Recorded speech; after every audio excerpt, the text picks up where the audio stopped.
اور بے شک ہم نے حصول نصیحت کے لیے قرآن کو آسان کر دیا ہے، تو ہے کوئی نصیحت حاصل کرنے والا؟ نحمده ونصلي على رسوله الكريم اما بعد فاعوذ بالله من الشيطان الرجيم بسم الله الرحمن الرحیم السلام علیکم ورحمۃ اللہ وبرکاتہ۔ آئیے تجوید سے قرآن سیکھیے میں آپ سب کو مرحبا۔ کیسے ہیں سب اہل القرآن؟ امید کرتی ہوں آپ سب خیریت سے ہوں گے۔ اللہ تعالیٰ آپ سب کو عافیت میں رکھے، اور اللہ تعالیٰ سے دعا کو ہوں کہ اللہ آپ کی طرف بڑھنے والے ہر شر کو خیر میں بدل دے۔ اللہ ہماری ذات کے شر سے دوسروں کو محفوظ فرمائے، آمین آمین یا رب العالمین۔ تو چلتے ہیں آج کے لیسن کی طرف، سورۃ البقرہ۔ تو ساتھیوں آج ہم پڑھنے جا رہے ہیں سورۃ البقرہ دوسرا پارہ آیت نمبر 159 سے انشاءاللہ۔ اعوذ باللہ من الشیطان الرجیم، بسم اللہ الرحمن الرحیم۔ ان الذین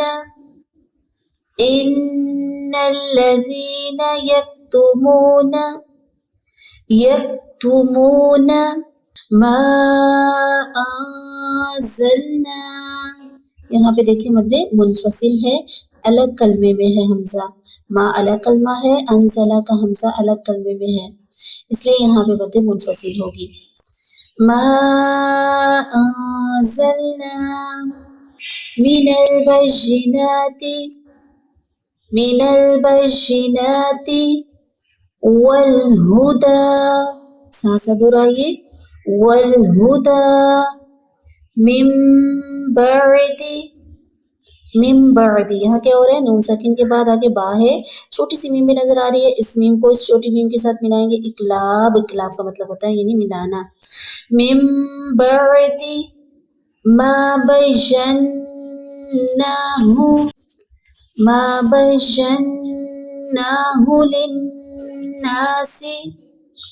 للناس فی الکتاب اولئک، یہاں پہ بھی دیکھیے کون سی مد ہو رہی ہے؟ مد متصل، مد منفصل، یہاں پہ مد متصل ہو رہی ہے، کیوں؟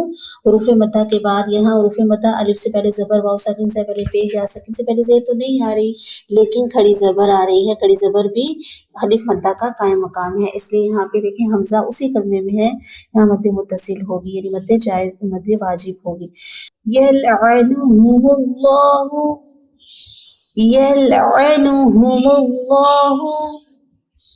وَيَلْعَنُهُمُ اللاعنون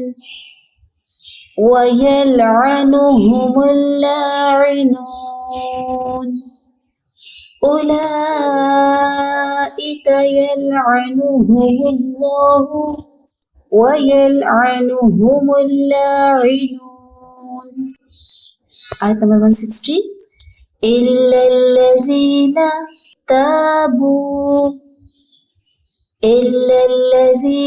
تابوا وأصلحوا وبينوا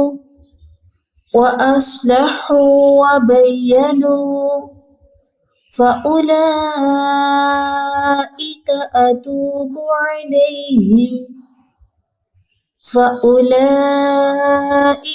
أتوب عليهم وأنا التواب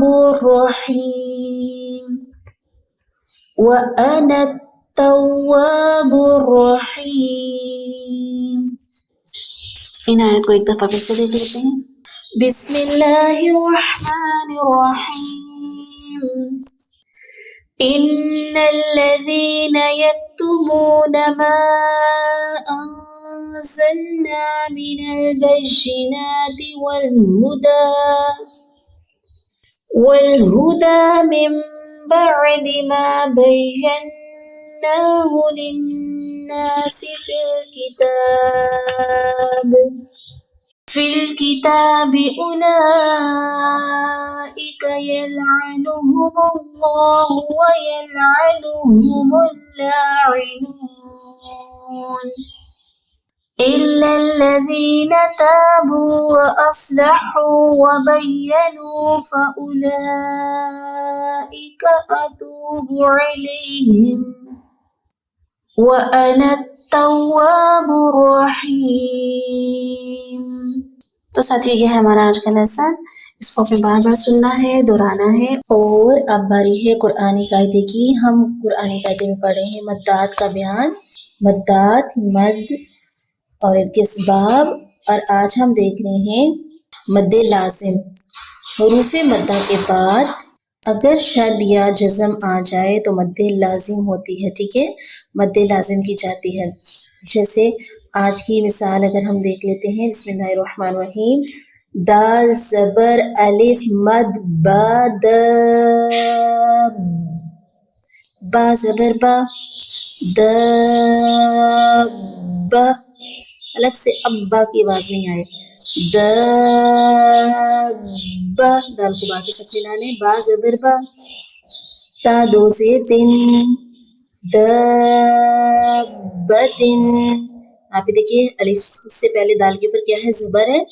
اس اور آگے کیا ہے؟ شد. اس لیے یہاں پہ کیا لگا ہے؟ اوپر مد لگ گئی ہے اس کے اوپر. یہاں پہ مد لازم چلے گا. ان حروف کی ادائیگی آنی چاہیے آپ کو کہ ان کو ملاتے کیسے ہیں. ہا زبر الف مد جیم حاج. جیم زبر جا حاج. ہاں الٹا پیش ہو حاجہ. اسی طرح واو زبر صاد و صاد کھڑی زبر مد فا صاف وصاف. فا کھڑی زبر فا وصافا. تا زیر تی وصافاتی. واو زبر وا. لام زبر الف لا ولا. تا زبر تا.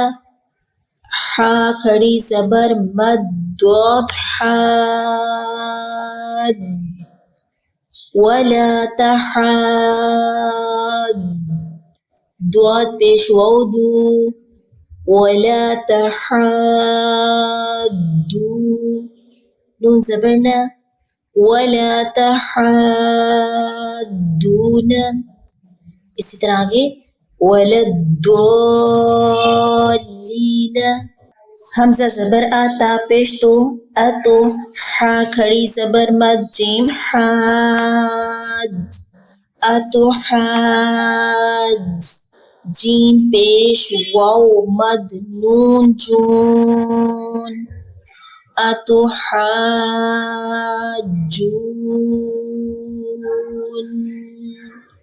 مشدد ہے، آواز ناک میں لے کے جائیں گے. نون زیریا نی اتحاجونی.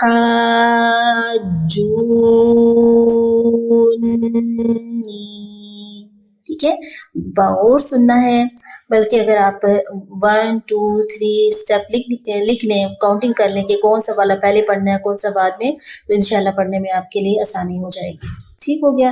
اور ایسے جیسے ایک حرف آتا ہے آل آنا، تو یہاں پہ آل آنا، یہ جسم کی مثال ہے. ٹھیک ہے، آج کا لیسن ہمارا کمپلیٹ ہوا. جزاکم اللہ خیر. اپنا بہت سارا خیال رکھیں. سبحانک اللہم و بحمدک نشہد ان لا الہ الا انت نستغفرک و نتوب الیک. السلام علیکم و رحمۃ اللہ وبرکاتہ.